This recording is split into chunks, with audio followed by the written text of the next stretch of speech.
Welcome to our tutorial on creating transparent images in Google Slides. Whether you're a designer, educator, or presenter, knowing how to adjust transparency can take your slides to the next level. In this video, we will guide you through the process. 1.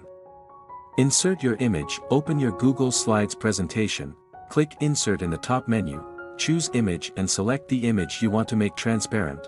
The image will appear on your slide. 2. Adjust transparency.